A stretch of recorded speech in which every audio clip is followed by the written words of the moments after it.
It's a fucking nightmare. Greetings from Podcastville. It's Wednesday, the 17th of June. The Church of What's Happening Now is brought to you by Stamps.com. Listen, everybody's avoiding fucking crowds right now. But if you need to go to the post office, print postage at home and skip the lines with Stamps.com. Plus, save money on discounts you can't even get at the post office. And now, Stamps.com is working with UPS. You didn't know that, did you? Get discounts up to 62%. Listen, since day one, since I started this podcast and my wife started sending stuff out, we've been with Stamps.com. I see how easy it is for her. She doesn't love it. She fucking adores it. She prints up the labels, pop, pop, pop, pop, pop, pop, puts them on a thing. The mailman comes, picks it up, and that's it. He drops off the mail. He takes the boxes with him. It's like fucking stealing, okay? You save calories. You're not around people. And you fucking ship the boxes yourself. No drama, no fun, no nothing. Stamps.com is the way. If you don't have stamps, you should be shot and hung. That's that. If you don't have Stamps.com and you're running a business, what the fuck are you doing? For start, no wonder. Don't blame it on the quarantine. You're just a shitty fucking businessman. You know what I'm saying? Go to Stamps.com right now. Right now. They got a special offer for the church family. A 4-week trial plus free postage and the digital scale. Did you hear what I said? Free fucking postage and a digital scale. No long-term commitments or contracts. It's easy. This is what you're going to do. Grab a pen. Go to Stamps.com. Click the microphone at the top of the homepage. There's a little microphone right at the top of the homepage. And press in church. CHURCH.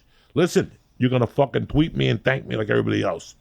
It's easy. Go to Stamps.com and press in church. That's it. And stay safe, my friends. Kick this motherfucking mule, Lee. Oh, shit. Oh, shit. No more fucking excuses. This is the year of the fucking soldier. We're going in like fucking Marines. You understand me? Boom. Welcome to church, motherfucker. Here's what I'm talking about. Wednesday, the 17th. I got edibles. I got everything to start the day off. I got a doctor. I got a physical tomorrow morning at 8:30 in the morning. I got to go see fucking doctor. My new doctor, give him some blood, get a finger up the ass. This is the first. How do you meet somebody on the first day, puts a finger in his ass? They're probably going to finger my... You know, you ever go to the doctor, they start touching your balls. Oh, yeah. They make you cough. I got to go through all that shit tomorrow. So tomorrow I got to get up early, go for a bike ride. I got to take a shower, polish my balls really good so he's impressed. You know what I'm saying? Wait till I show this fucking new guy my set of nuts. His wig's going to fall off. I hope he has a wig. I'll Liberace that motherfucker. You know what I'm saying? Wait till he sees, and I pick up my cock and I show him that ball set. He's going to fucking die, little Jimmy Lou. I don't even know what his name is. He's my new doctor because my doctor retired. Anyway, how you guys doing? It's Wednesday. It's a beautiful fucking day to be alive. I'm not going to lie to you. I woke up a little sad today because today is the 6-month anniversary of Superbad's death. Fucking 6 months. Where the fuck did it go? Let me tell you something. For years, I thought I would fall apart when Superbad died. I didn't fall apart. But as stupid as this sounds, out of all the cats I had, I mean, I miss Harry. I miss Dimmy like a motherfucker. You know, I miss Fidel. But I miss Superbad so fucking much it hurts. Because he was my Goomba. You didn't see Superbad all day. You saw Superbad like at 11 eating. Then he'd disappear. And then he'd come out like at 9:25. He'd come out like, what's going on? And then I'd be leaving, and then I'd come home, and he'd be waiting for me by the door. He'd jump. I'd do my things in the office, whatever. And then I'd come out to the fucking, he knew I'm coming out to the couch. So he'd be waiting for me. I'd come out to the couch. He'd put his head up against my lap, and I'd just rub his neck. And he would just be purring there, meowing. He'd bite me from time to time and shit when I took my hand off him. He'd fucking scratch me. He was a great cat, man. And one of the guys, I forget his name right now. I got fucking so many names and what's going on. He made me a Superbad pillow. No way. I have a Superbad pillow in my living room. So at night I just hold on to it when I watch TV and think of Superbad. And I also have a Superbad pendant in my car that's hanging from my mirror. So he's always with me. That's how much. Nice. That's how much I believe in that little fucking cat. That cat stole my fucking heart in a way that sometimes an animal steals your heart, man. Sometimes a certain pet, and you don't even know it. But hey, talk is cheap. We're getting the party started today. It's Wednesday. I gave Lee 5 of these the other day. Ooh. He called me back an hour later. I'm going to Steve Simone's house. I'm on the 101. I can't drive. These ain't shit, these little pills. But they'll send you for a loop. Me, personally, I think they got something in them. I don't give a fuck. You want to dose me? Fuck it. I'm like Shake Shack. You know what happened? Shake Shack fucking gave chlorine. What did they do? Fucking Shake Shack. Supposedly 3 cops drank. There they are now. 3 cops drank that's soda. what they did. Oh, I didn't see and that. they got fucking poisoned at Shake Shack. And there's Ari. I thought it was Ari fucking poisoned. It's been bad for everybody. Fucking planes, no more booze. Bert's at home. His flag is at half mast. He was like fucking Lee on Saturday when they were burning Wendy's. Oh, even though it wasn't bring it up. even though it wasn't a Wendy's in his neighborhood, Lee still had a little tear in his eye. I still saluted the flag. Fuck it. You know what I'm saying? Let's go, motherfucker. This is Wednesday. If you ain't doing something, you ain't dick anywhere. But yeah, it's been 6 fucking months, and I told my wife last night, I go, it's crazy the things you miss and you don't miss. I mean, I miss Brody. I miss Ralphie. I think of Ralphie a lot lately. Ralphie's starting to come up. Ralphie came up a lot in this little 90-day period. I thought about him a lot, because you never really have time to think about people when they die. So I thought a lot about Ralphie. I thought a lot about Brody. And it's just weird that they're even fucking gone. But it's crazy when you miss a cat. You got to be a special type of person to miss a cat or an animal. And I guess I'm one of those fucking fruitcakes, you know what I'm saying? Have you thought about getting a new animal this time? No. No? Nothing can replace that little motherfucker. No, of course you can't I have to give replace him the respect that he deserves. So I'm going to wait. I got 3 cats left. They're older. I love them. I still play with them every night because I'm down to 3. I've had 2 of the 3 since day one. I've known 2 of the 3. They're Superbad's 2 sisters. Last night I got on the floor with fucking Lulu and played with her. She's got a face that could fucking launch. I mean, she's just beautiful. And how she lifts her neck for you. She lifts her neck for you. She lifts her neck for you and puts her hand on your hand. Like, listen, my neck is itchy. You know what I'm saying? Then she just looks directly into your eyes like, you know what to do, motherfucker. I'm going to let my nails out into your hand. Ooh. And little by little, she just pushes her nails into your fucking hand. You got to love her. She's got balls of steel. Her sister don't fuck with nobody. Evie ain't got time. We call her Bubbles because she just blows bubbles when she's walking away and running away. They even get into beefs. Like, they don't lay down together. No? Nah, because Evie was part of the boys club.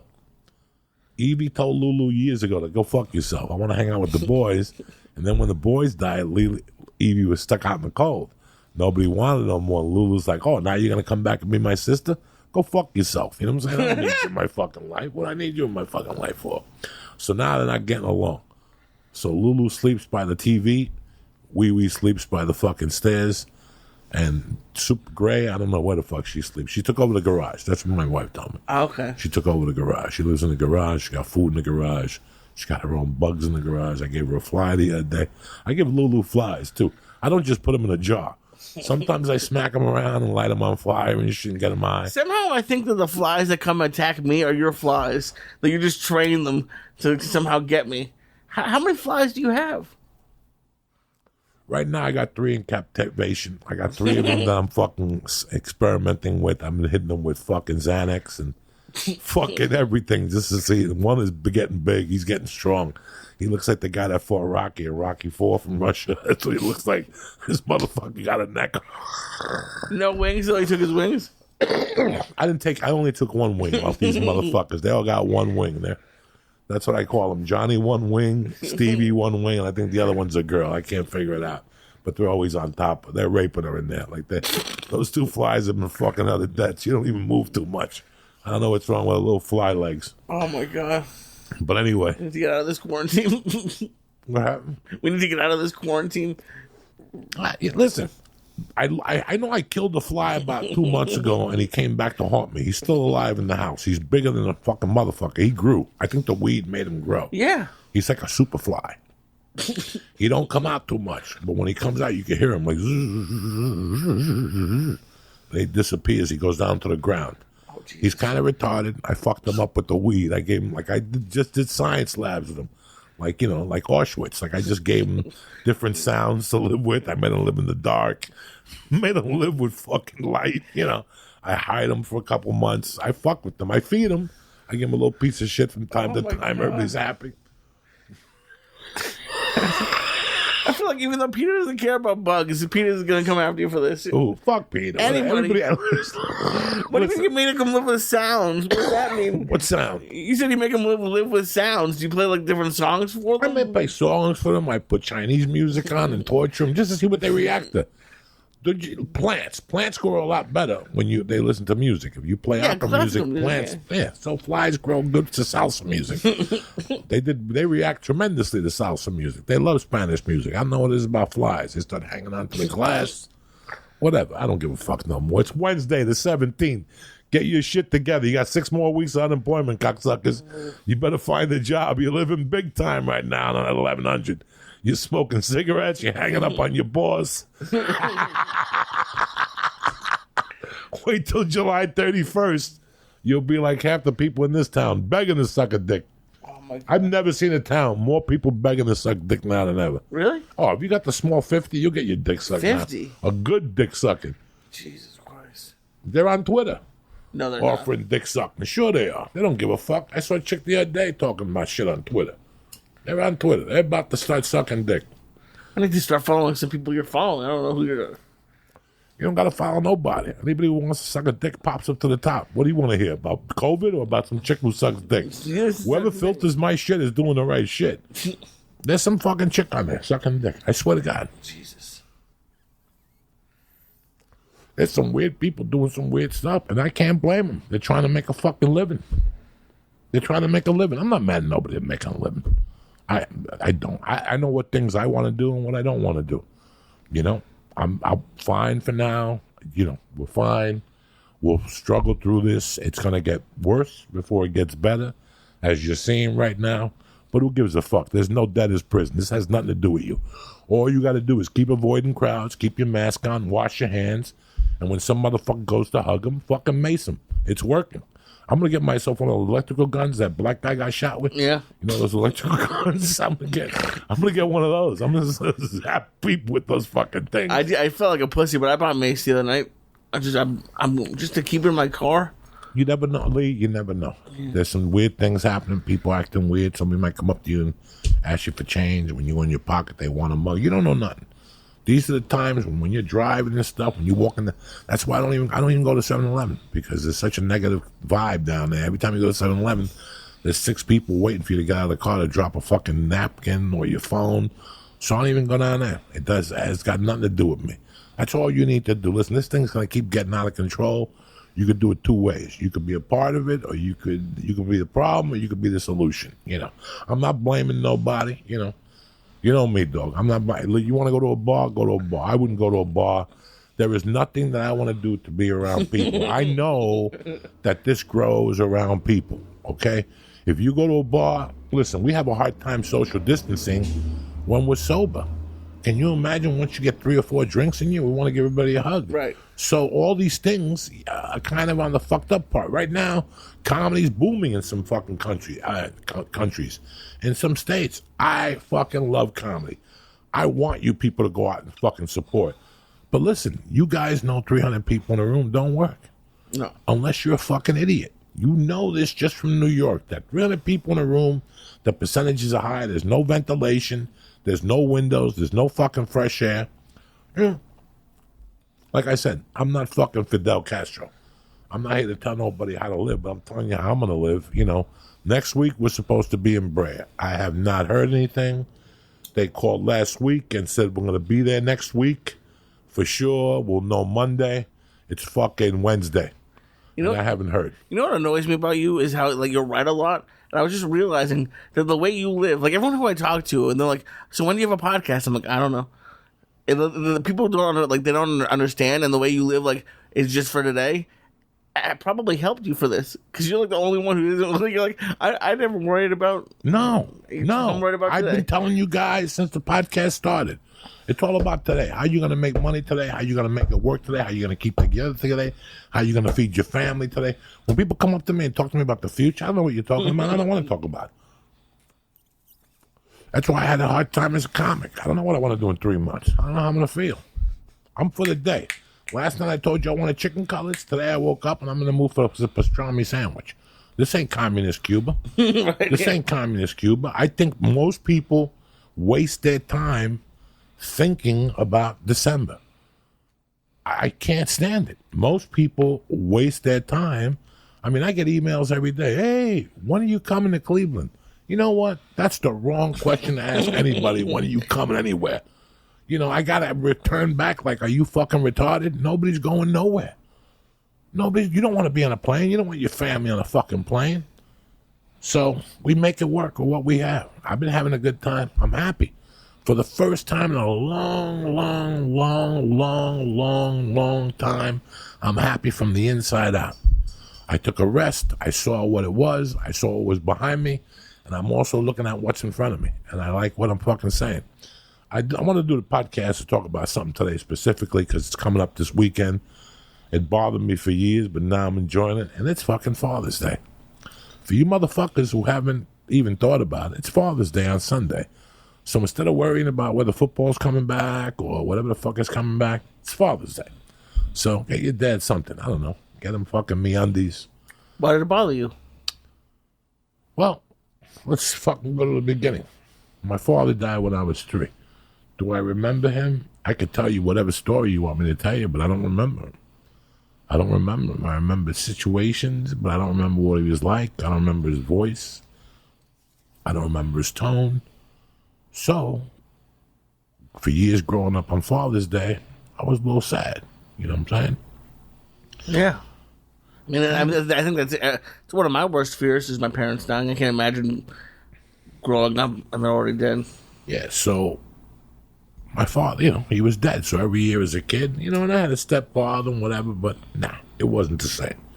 My father was dead. I think about him and I'd say, what the fuck, you know. But I know he was watching over me and I'd be fine. And then, you know, you turn 18, 19, you get a little older. I still had those weird feelings. And my mother died. I never had anything against Mother's Day. I never really got sad on Mother's Day. I think only the first 3. Because at least I got to experience my mother. I got to see what she was like. I got to, you know, spend time with her. I did everything with her. She was the love of my life. But my father was a big mystery in my fucking life. And then now the questions I needed answered, nobody's around to answer them for me. So for years, I always didn't like Father's Day. And then what happened? Then I ended up becoming a fucking father. And within 2 years, I wasn't mature enough to be a father. I mean, you know, I just didn't have it in me to be a father. And it wasn't that I didn't have it in me. It was the addiction. When you're addicted to anybody, you can't be committed to anybody. When you're addicted to a fucking drug, you really can't be committed to anybody. They don't really have you. They have you 90%. And guess what? The 10%, not even 90%, that's exaggerating. They have you 50%. And the 50% that the drug you're addicted to is the most powerful one. So for years, I didn't, you know, after we broke up and I lost my child, Father's Day was just fucking painful as fuck. You know what I thought about at Father's Day for years? Is when I wake up at Father's Day, since from 1996 to 2013, you know what I felt on Father's Day? I still remember smelling her. Like when we'd make the exchange, like when I'd have visitation rights. I still remember going to pick her up and hugging her. And I could smell his cologne. He wore fucking cologne, which right there, that's a sign that he's a douchebag, but whatever. That was a long time ago. He wore cologne, and I used to fucking smell the cologne. And listen, I don't know if you've ever been kicked in the dick. You ever been kicked in the dick? It fucking hurts. But if you ever got kicked in the dick and ball combo, it doesn't hurt. It's a pain that if they kick you correctly, it shifts everything in. And it's a horrible pain. You feel it in your fucking stomach. I don't know if that's ever happened to you. Yeah. That's the pain I would access when I would bend over, hug her, and kiss her. and smell that fucking cologne in her. The anger, the reaction to that fucking pain was so bad I can't even explain it. So that must have stayed with me. So from fucking 2000, just think about it, from fucking 1997 to, I mean, listen, when I was her father for those 5 years, the mother wouldn't let her acknowledge me for Father's Day. Like, she would always make an argument. She wants to be with her grandfather on Father's Day. She wants to be with her stepfather on Father's Day. I mean, they got to that point. Like, she wouldn't even let her honor me on Father's Day, which was even more painful. When I think back to my addiction from 2098 to the time I ended, it was fueled by that pain. That was one of the many, many pains that I had, was that, I just got my legs kicked out from under me as a dad. And I got two ways to argue it. I could tell you two stories. I could tell you, first off, I will tell you the one story, that some people are just cruel sometimes and want to bust my balls, but they don't, because I know the truth. People who say I abandoned Jackie. I never abandoned her. When you abandon somebody, you go for cigarettes and you don't come back. With her, I tried to keep in touch with her. I sent money. Child support's paid up to, I even called years ago, put an investigator on it. I never abandoned nobody. I just knew I wasn't going to win. So, and I was going to end up in a bad place with these people. I see what buttons they were pushing. A couple of weeks ago, I told you guys, I don't want to go on the road right away because I want to see how people react. What did I just tell you? How did they react? Well, look at Southern Florida. Look at Texas. Look at Arizona. Look at California. You have to wait to see how people react, What was I talking about? About the pain. She wouldn't acknowledge you on Father's Day. She wouldn't acknowledge me at all. And then for years after that, I never got nothing. So Father's Day was always it was like a double fucking painful day. I got to the point where I was like, I'm not even going to have fucking kids. Like, I never saw kids again in my future. I could lie to you and tell you I never saw it. When I hooked up with Terry, now obviously 20 years later in 2 weeks, I never saw fucking kids. I thought my sperm was so fucking tainted and my soul was so fucking black that there was no love left in my sperm, because the love from your heart has to travel to your sperm sac, and then you spread the love. Like, it's like sneezing with COVID, you know what I'm saying? That sperm goes into that woman and you spread love and the child. I had a dark heart and a dark soul, and I was a junkie, so I never really thought I would fucking get a knocker up. That's true, but it really shows you how similar we are. Like, looking at you, you were a criminal. You'd been in prison. I wouldn't really think that either way Father's Day would affect you emotionally at all. But it's still your daughter. Let's get something straight, bro. No matter what you've done in your life, what type of person you are, you have some emotion. Everyone has a soul. Yeah. The other night I was watching. I went down a foxhole. A buddy of mine, the guys who used to put me in the Disney scripts, the dog that saved Halloween and all that shit. They contacted me. I can't say what they wrote a script about, but they wrote a great script, and I want to do some background. And for some reason, I bumped into the Iceman's tapes. Okay. On HBO. I don't know if you guys are familiar with the Iceman. Oh, yeah. Richard Kuklinski.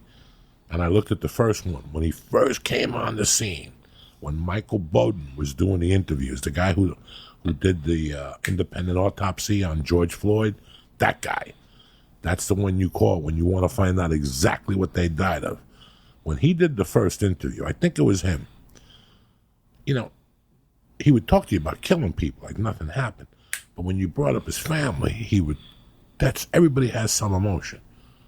Everybody has some emotion. Just because you went to prison, or you made a mistake, or people think you're the type of animal you are because you went to prison, they're wrong, bro. I was thinking about it yesterday, how I cry from time to time.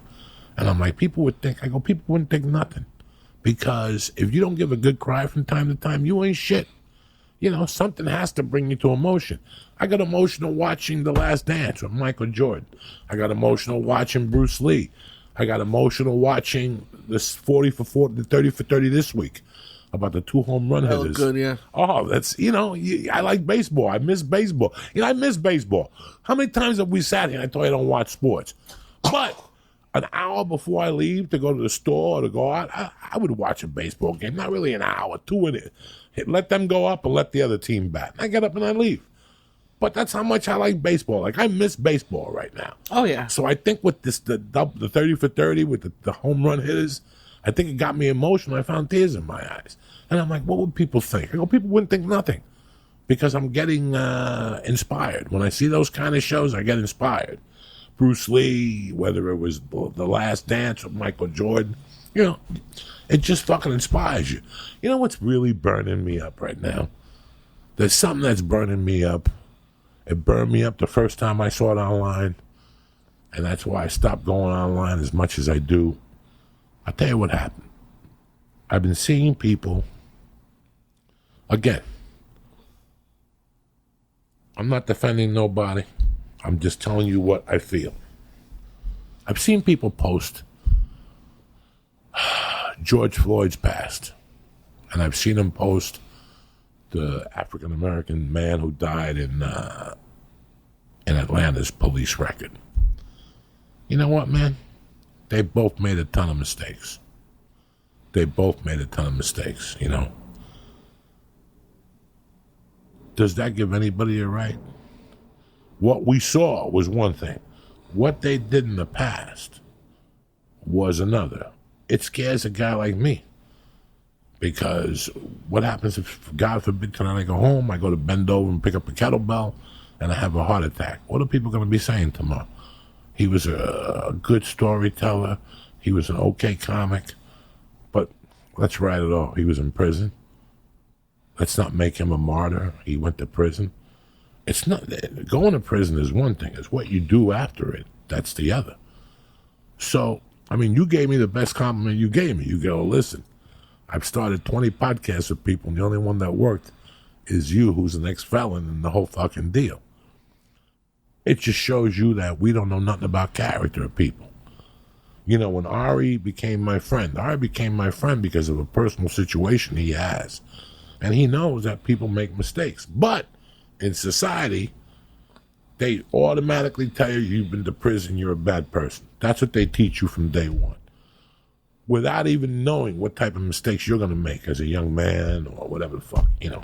Or the thing that blows my mind is how easy it is to go to prison. Obviously, you did some things and it was your lifestyle, but there's some people you can just go and make one mistake real quick and be there for 10 years. It's crazy. It's that quick. It's as quick as you and me coming here, bullshitting, drinking, having a great time. We each have 3 fucking beers. 3 beers. Now, if you look at me, I'm a fat fuck. You know 3 beers ain't gonna do nothing to me. But in hindsight, it will do something to me. I don't drink. So for a guy like me, I'll get fucked up. A guy like you'll get fucked up. You don't drink much, you know? Right. You're a big little dude, but it's not gonna affect you. But I'm also not a doctor. Who am I to know what my blood alcohol content's gonna be? Let's take my brother Bert, who I tortured yesterday online about the fucking United closing. Let's take my brother Bert. Bert could do 3 beers and not feel a thing. It's like it's like a shrimp cocktail to him. Right. Like the way 200, 300 milligrams is to me, 3 beers to Bert is nothing. You know it, and I know it, and everybody in this that's listening to this knows it.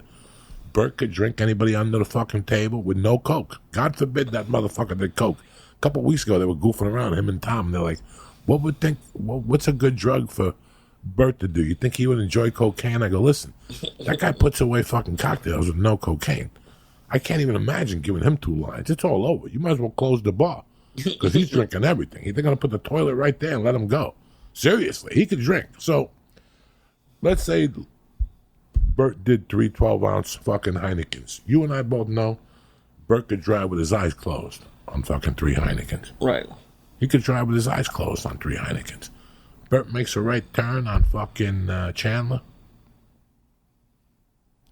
He's looking to see what's coming, but when he makes the right turn, he hits a bicyclist. Yeah, it was dark in out. a bike lane. Okay, runs over the guy. They pull him over. He has a little bit of alcohol on his breath. Not skyrocketing over the limits, whatever.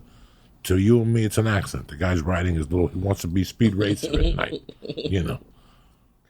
So what do I do with Bert now?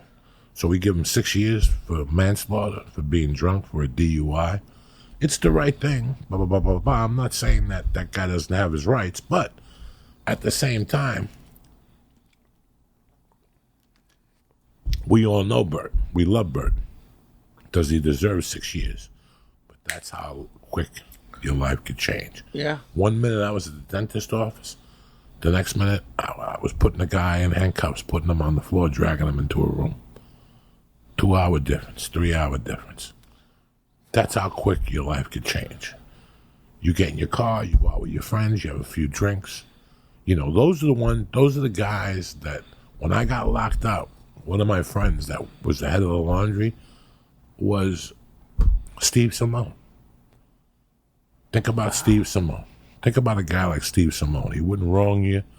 He was a great little white guy. He was just starting his sophomore year in college at fucking, not Colorado Springs, but Fort Collins. It's a veterinary. It specializes in veterinary, and he was interested in animals. He was a sweetheart of a guy. 6 fucking year sentence. I got 4. He got 6 for drinking and driving and killing somebody. I don't know what the fuck happened. And then your life's never over. And the guy he hit was drunk. Oh, yeah. Like it was a complicated fucking. They all left the bar together, and there was like an accident. And 6 years.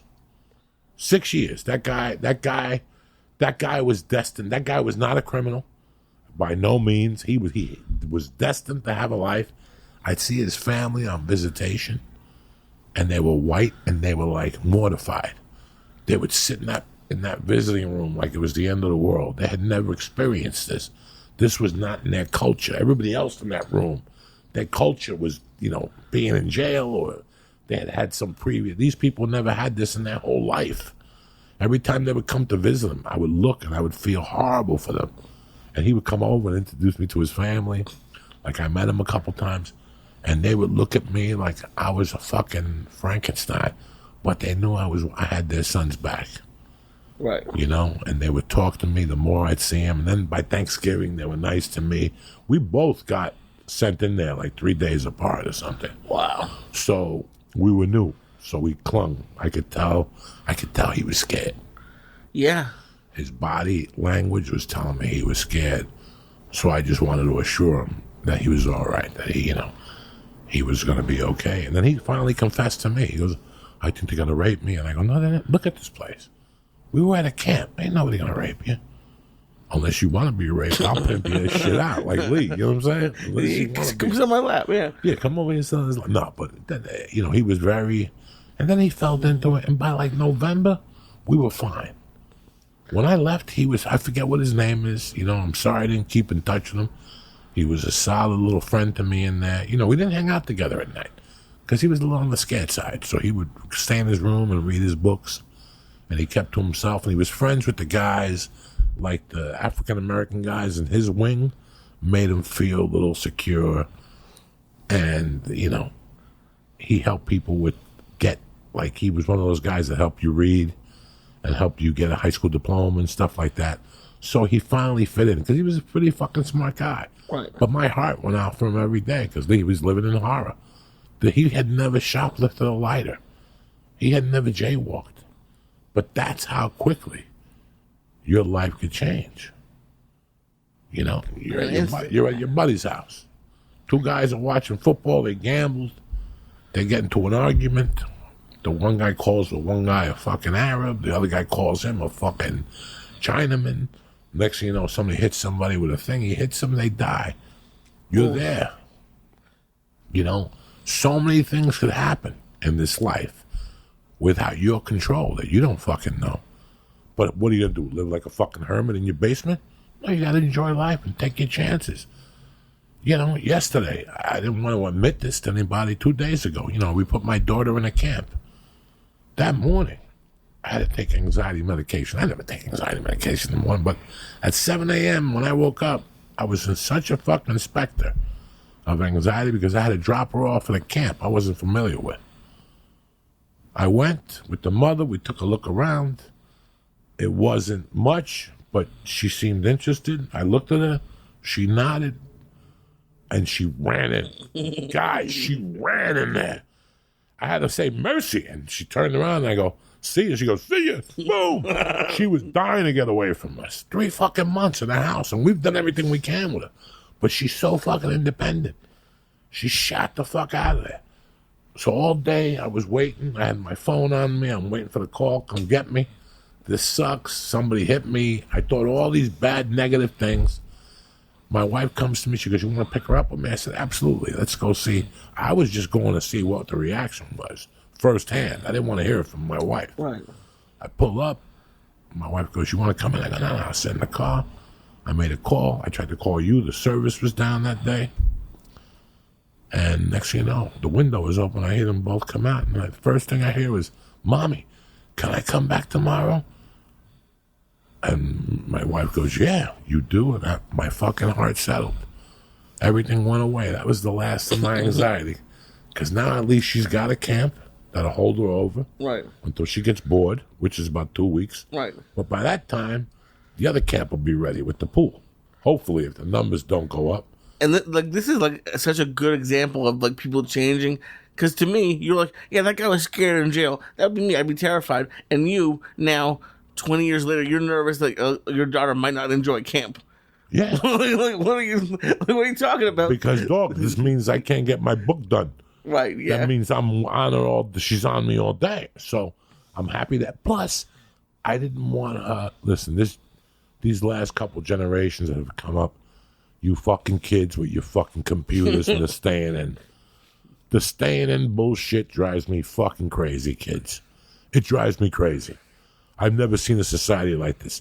Every time I open up my front door and I look down the street and I don't hear kids playing, my heart breaks more and more. Then I ride it off to California. Then I get on a plane, I come to your town to visit, to do comedy for the weekend. And that's the first thing I do is I tell the guy, let's go down to a residential neighborhood. There ain't no kids playing outside no more. I don't know what the fuck happened in society. I want my kid to be out, and I want her girlfriends to be out with him. Walk around, get involved, go to the park. Ain't nobody gonna kill you. This is where we live. Ain't nobody gonna kill you. But I want her to be out. I want her, when this shit happened from the beginning, I think it was the first week, my wife was just waking up and doing homeschool with her. And I go, that's not gonna work. I go, you forget when you drop her off, she runs around for 20 minutes. And she talks and she gets her yayas out. That's what I call it, getting your yayas out. She talks, then you sit them down. Then you teach them. You teach them for an hour and a half. Once their fucking attention spans that's going backwards, boom! You take them outside again, throw them off, a different activity. Bring them back. She would say to me, I don't like to sweat. I don't give a fuck what you like. You're going to fucking sweat. I got footage of me playing basketball with her. I got footage of me making her do drills through cones at the church over there. And they had cones set up for people who would not go in. Right. I used them as drill cones. I had her fucking doing basketball, going around for fucking cones. I don't give a fuck. You're not staying in the fucking house all day. So for me, her going to camp, yeah, it helped me out because what these kids that are staying in every day, 10 years from now, they're going to be at a psychiatrist. Because they're going to be raised that those 3 months of fear, you see the fear in your parents. Yeah. So obviously you're going to be scared. That's why I couldn't be scared throughout this. I couldn't show her I was scared throughout this. I had to take it to McDonald's. I didn't walk in there. I don't think you could walk in there anyway. I don't know. You got to be crazy to walk into McDonald's now. That's automatic COVID. Especially now. Then they mixed the gay parade with the regular black protesters. So now you mix on HIV with COVID. That's a fucking mixture you can't make in Chinatown. They're going to kill the world with that mixture. HIV and fucking COVID together. That's what I needed. I love LGBTQ. And I love the fucking all black. I want everybody, it's freedom of fucking speech. But you can't mix because you're going to fuck us up. Yeah, do it separate Now days. people are going to have itchy assholes. Now they're going to add complete different symptoms to COVID. You know what I'm saying? Do you have an itchy asshole? Oh. Does your mouth feel like you had a dick in it? You know, go to the hospital. We got to throw some humor here. It's fucking Wednesday, cocksuckers. Who's sparking another one with me? Nobody? Go fuck yourself. I'm going deep today. It's Wednesday. I got nothing on the tab, and I got to go see my doctor tomorrow for a fucking blood test. Wait till you look at my blood test. It's going to be COVID and THC. And the COVID's beating the THC to death. He's beating them on the head like Seattle, like the fucking Antifa, whatever the fuck.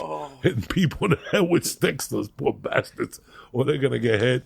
Now they got all these organizations, the Boogaloos, the fucking Antifas. I don't fucking, listen, I can't keep up. That's why you got to carry 2 pistols. Do they have to test you for THC for your doctor or no? Listen, they don't care. Let me explain something to you. My doctor don't want to test me for THC. He knows Yeah, but you got a new one. Tubes. No, I got a new one, but Jimmy, you don't want to know nothing. They don't test you for THC, Lee. They're doing a drug scan. They're just pulling blood from you and they're looking for all the other shit, for, you know, diabetes, all that shit. I don't want to have to lose my foot and be on a roller skate next to you and shit. How's your roller skate feel? Good. This diabetes is great. You know, You run over my foot all the time on purpose. the good foot, the Jew foot, or the stump. No, wait. I thought you had diabetes. Why do I have diabetes? No, God, you keep it up, you're gonna get diabetes. They're gonna give you one of those Auschwitz feet, those little ones that they just gave you, and if you were missing a leg. It's amazing. We mention everybody here. We just, you know what I'm saying? Everybody gets love on the podcast. We just don't abuse one fucking. Everybody gets love. Gay people, black people, Everybody. Jews. I love everybody. I don't give a fuck no more. Fuck it. We're all the same. Everybody's the same. We were all built at the same factory, brother. Get that through your fucking heads. We're all the same, bro.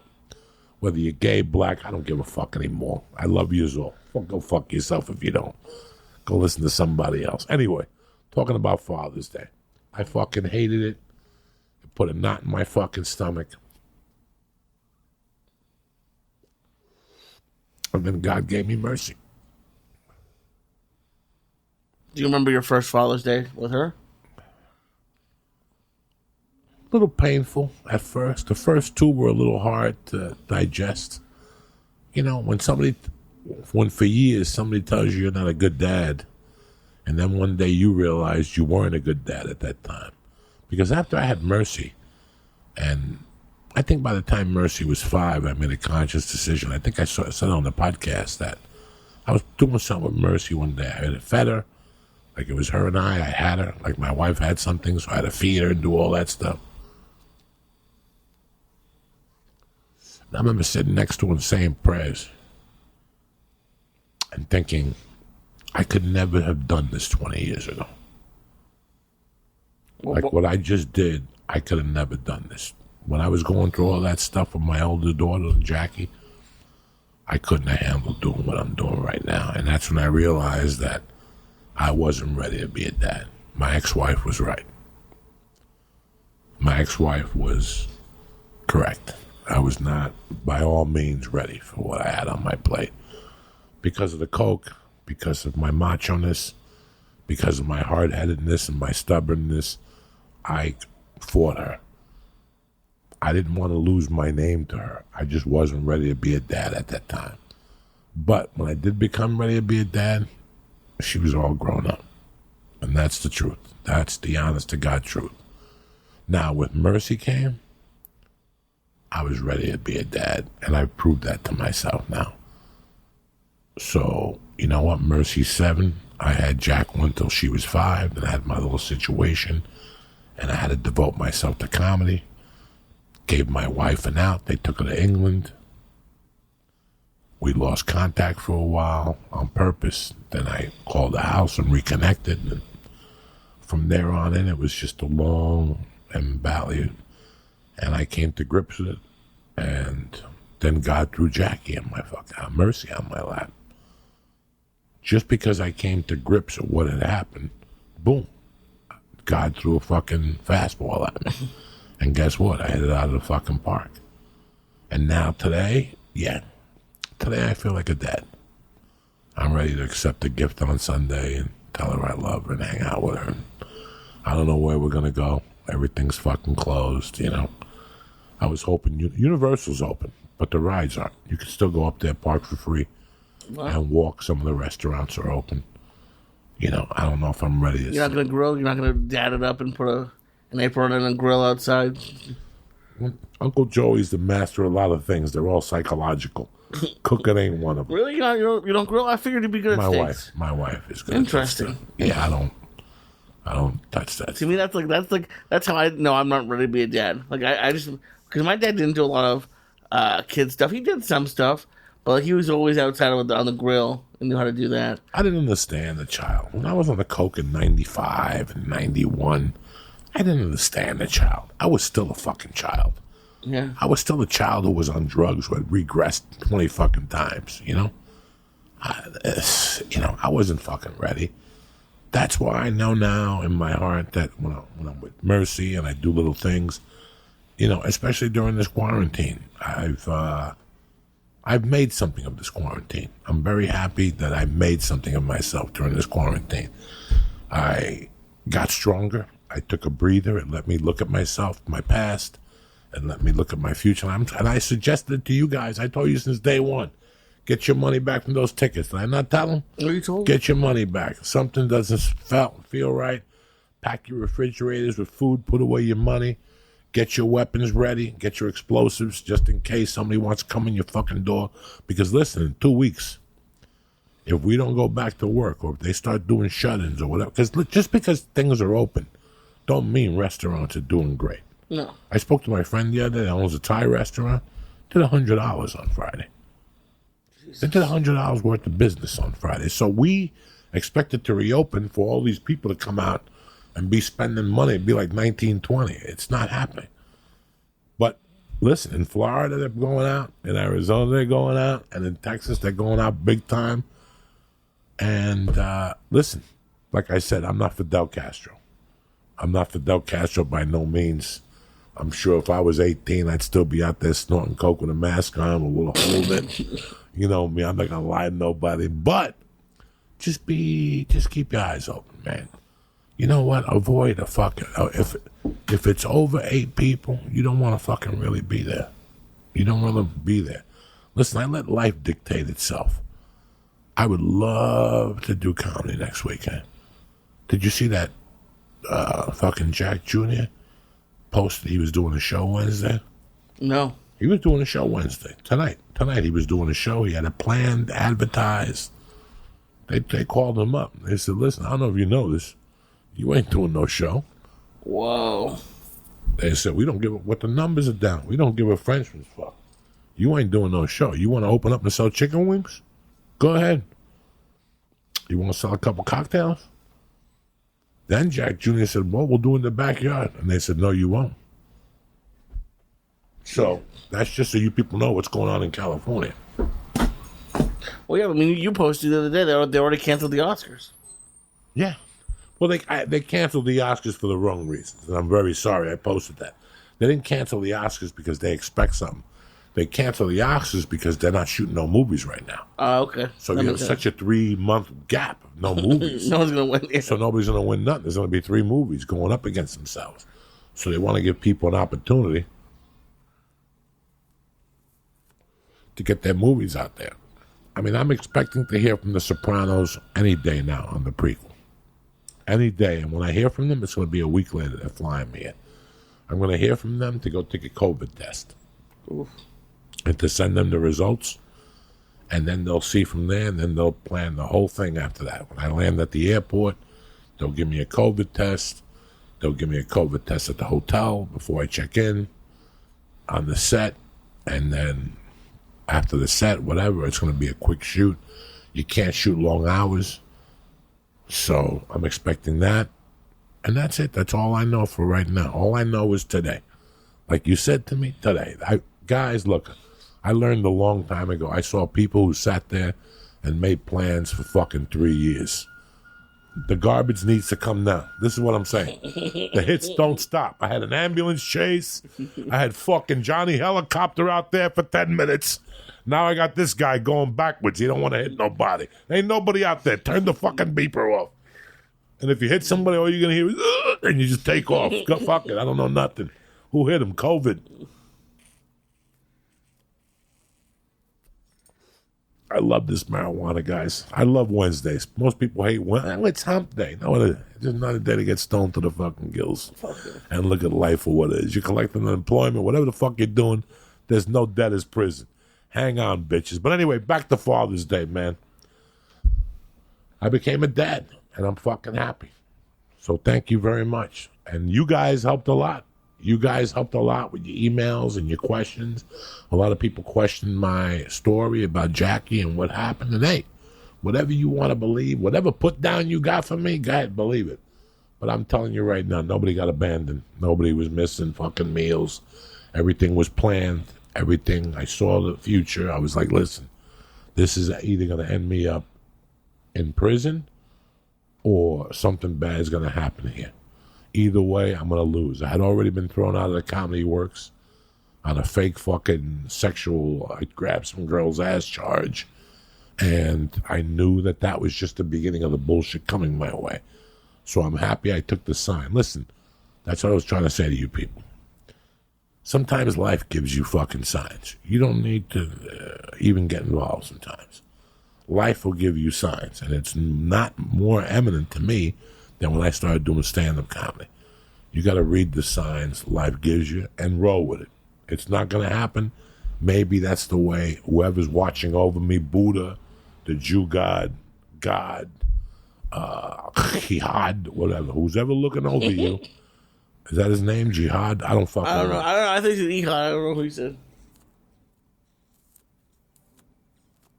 Who's ever looking over you, that's like the way you want it. If Brea opens next weekend, I'm very happy, you know? If Brea doesn't open, I'll wait till July for the residency. I don't want people getting sick either. So I'm working everything on signs. That's why right now, the sign is to sit tight. Put your mask on. You want to exercise, be my guest. If you want to take your mask off, if you're outside after 20 minutes and you're by yourself and you're socially distancing, and you're by yourself and you don't have 20 people walking in front of you, you could take that mask down. Oh, yeah. If you're white outside, because you're going to get CO2, whatever that poisoning. I got it the one day on the bicycle. That's crazy. I kept the mask on the whole time, and you can't do that. When you pull over, I leave it off now, and I take like a minute break and drink water and breathe, take deep breaths, because that mask, I'm telling you, it's fucking amazing how bad I felt that day. Oh, I can't wear it working out. Yeah, so, it'll give you oxygen poisoning or some shit, some type of poisoning that I was reading about the other day, and I didn't know about it until it happened to me. I've gotten poisoned 2 fucking times the last couple months. I got this fucking other poison, then last week I got the sun poisoning. But let me tell you something. Last night, my wife was taking sheets of skin off my back. Guys, sheets of skin were peeled off my back. Every time I scratch, I feel water because I got water blisters all over my shoulders. I had them on my face. Didn't you see them? I had them on my face for a couple days. That's how bad I got fucking burnt last Wednesday at the beach with 22 layers of sun powder on, whatever the fuck, sun and tanning lotion on. That's crazy. Now you know how I feel. Oh my God, I was burnt to fucking death. But I'm Cuban. I'm used to this shit. I've been getting the sun I love the sun. My legs are fucking dark. They got burnt. My legs didn't get sunburned. It was just my shoulders, the inside of my back. And my wife must have put suntan. She even said last night, she goes, "This is amazing. I put that stuff on you like 4 times." I go, "I know. That's how strong the fucking sun was." So I'm all right though now. Fuck it. I went to Novator yesterday. I got my little red light therapy. Did you go freeze with it? I haven't frozen yet. I haven't worked myself up to freeze yet. That's next week. Interesting. Tomorrow I got the physical. That's the blood draw and the doctor's office. That's going to be a biggie. That's a lot of breathing. That's a lot of nose breathing. Why don't you do it outside? Could they take blood outside? Yeah. For me. Don't take me outside and stick a finger up my ass outside. I love your questions. They're always so, they're going to take you outside. That's great, Lee. Anyway, this is what I got to deal with on a daily basis. Last week we were talking about places to move. He goes, I was thinking about Oklahoma. I went home and I'm like, I could see if we had somebody that came in from, you never even met nobody from Oklahoma. No. And this is without weed or drugs, people. Can you imagine what I got to put up with the edibles? You have no fucking idea. I'm looking at weather. I'm looking at prices of houses. Yeah, where? Oklahoma City. For what? It has good, decent weather. It doesn't have hurricanes. But and the houses are cheap. That's all I was looking at. You know why the houses are cheap? Where? Because there was a bombing there, you stupid fuck. You're not moving to Oklahoma. That was years ago. You're not moving to Oklahoma. You can't be that retarded that you looked at our homes. Do you see what that people? Do you see that put up with on a daily? And you're lucky you didn't. The other day he called me on edibles. I didn't even know who it was. You don't even know who the fuck he's saying. I was like, how many edibles you eat last night? And it wasn't even that night. It was the next day. So please, knock it off. You lost all credibility. He wants to move to Oklahoma. Unfucking believable. And do what? Hang out with Indians? I don't know. What are you going to do? What are you going to do now? You don't even know anybody in Oklahoma, for Christ's sakes. Go home with your mother, Lee, please. Go to Boston, live in the basement. I'm not moving anywhere. Have her fold your clothes for you. You can sit down there until whatever San Gennaro Day. The Armenian will come get you in a few months. He'll take you to Houston. Oh, Jesus. Once the COVID go. Can you imagine all those fat fucks right now in the Armenian trying to lose weight in Houston? Those poor fat bastards, 600 pounds, they can't leave the house. The Armenians whipping them. True. I love smoking marijuana, especially on the podcast with you people. It gives me a nice little feeling. I got tingles. I start the day off on the right fucking foot. And that's it, and that's that. Listen, people, because of this COVID thing, there's some people I want in here, and there's some people I don't want in here. So for a couple days, for a couple podcasts, going to be one with a guest, one with us. You better get used to it. We're just going to come in here, drop knowledge, crack a couple jokes, keep you on track, and that's it. You're on to your fucking day. We don't have time no more. There's people going to fucking parades. People are jumping up and down. I don't know who the fuck's coming in here. And right now, at this point in my life, I got to look out for me. I got to look out for Lee Sayat, and I got to look out for my fucking family. You know, if you don't see me out on the road, don't get mad at me. Again, I got to think of the big picture. I can't think of what I want. Yes, do I not miss going on stage? Are you fucking kidding me? Every night I sit there at 8 o'clock and go, Jesus Christ. The other night I just took a ride off over Laurel Canyon just to make it feel like I was going to the comedy store. I got to Laurel Canyon. I went over. I made believe I was going to go into that McDonald's. You really can't go in that way. And I made a U-turn. I came right back up Laurel Canyon. Oh, you didn't even go by the store? Didn't even go by the store. I just wanted to make the drive. It took me 8.9 minutes. I'm sure it did. There was not one fucking soul on Laurel Canyon. I went up and over. Again, as far as next weekend, I don't know what's going to happen in Brea. It's Wednesday, and I haven't heard anything, and I'm sorry. Hopefully, by tomorrow, I could post something on there because it'll give you a week out, and we'll see if there's going to be 100 people, 200 people, or there's not going to be a show at all. But don't worry about it because starting, I think, July 13th, it's Brea one week, Oxnard the next, and Brea the following week. And then I got other things in store that I'm going to be dropping on you people. So, listen, you're having a rough time. I'm having a rough time. We're all having a rough time. But guess what? We're having a rough time together. And that's better than doing it alone. I love you guys with all my fucking heart. I know you're going through hell. Thank you for all the early Happy Father's Day. Already I got them last night, Tuesday night. People like, Joey, Happy Father's Day. So I said, you know what? Tomorrow we'll do a little podcast just to let you know how I feel about Father's Day. I'm comfortable now. I'm comfortable because of my daughter. I'm comfortable because of my wife. And I'm also comfortable because of the way you guys have nurtured me throughout this time. You know, before my wife had Mercy, I was in hell. I didn't think I could live up to it. I thought I was a failure. I had failed once before. What's going to make me not fail again? But this time I had to do it for myself. I had to do it for her. And I had to do it for you guys to win your trust back, just to let you know I didn't just abandon a child. So this Sunday means the world to me. So Thank you very much for listening. Thank you for smoking 2 joints with me. Thank you for letting me come on and break your balls for a few hours. And that's it. If you took offense to anything, go fuck yourself. These are just jokes. It's a comedy podcast, not a fucking, political correct podcast. I'm not here to impress nobody. I'm just here to have a good time for an hour and let you know I got your back, all right? Real quick, before I get you out of here, real quick, I want to talk to you about something. Listen, I was having a rough time. Everything got together. I found the bike. I got my mind right. I went back to the notebook. The notebook was important. And listen, what Lee was saying in the beginning, yes, I live for the daily. I live for today. But I live for 90 days from here. I live for 30 days from here. And I live on a daily. 30, when you have a notebook, it's a daily goal, the 30-day goal, the 60-day goal, the 90-day goal, and the 1-year goal on where you want to be. That's the breakdown. I focus on the today goal. Every day I write. Every morning I write a journal. And every morning I write what I want and what I need to do to get there. So it's not, I want a Maserati. I want to get my dick sucked 8 times a day. Well, what do you need to do to get a Maserati? I need to get out of the house. I need to fucking make money. How are you going to make money? Break it down. Write it down for me. Write it down for me to the fucking letter, how you're going to make money. And write it down, close that notebook, and go back and look a month later and see what happens to your fucking life. I've been doing it now, little by little. At the beginning, I was just, on the daily, I was just going for health. Health. Forget about money. Forget about anything else. Just to stay healthy. Just to keep my cortisol level down so I don't, people would die. You could die from a heart attack right now.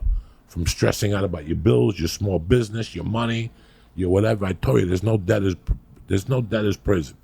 So the first thing we had to focus on to move forward was our health. My health, my wife's health, and my daughter's health. We had to adjust the vitamin D, exercise. Everybody's exercising. We're eating right. I cut bacon out of my diet. Took bacon out of my fucking diet. I'm down there. You know how much I hate scrambled eggs? Except with ketchup. That's what brings the white trash out of me. Scrambled eggs with ketchup.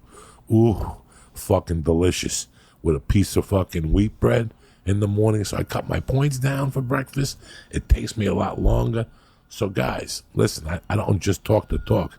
I walk the fucking walk with you guys. I'm here with you. And that's it. And that's that. Now the guys decided to make a fucking reverse again. You see what I live with? Do you see what I fucking live with? How long? How long does this take to go backwards? Listen to this. It's all over. You see what I'm saying? I can't fucking win. Anyway. I hired them to mess with you. Are you high? I hired them to mess with you. No, I hope you didn't hire them to mess with me. Anyway, real quick, I want to talk to you about another company right here who I love to death. Why? Because if it wasn't for them, my wife would be miserable. Stamps.com. Listen to me. Stamps.com brings the post office into the comfort of your own home. Skip the line. Print postage 24/7. Any letter, any size package going anywhere in the world, right from your couch. And the best part is, the mailman will come and pick it up. No contact required. It's that simple. Everyone is avoiding crowds right now. But when you need to go to the post office, print postage at home, and skip the lines with Stamps.com. Plus, save money on discounts you can't even get at the post office. And now, Stamps.com is working with UPS. If you don't know, now you know. And get what? Get discounts up to 62% off. That's what I'm talking about. Get 5 cents off every first-class stamp and up to 62% off on shipping. That is fucking huge savings, especially now.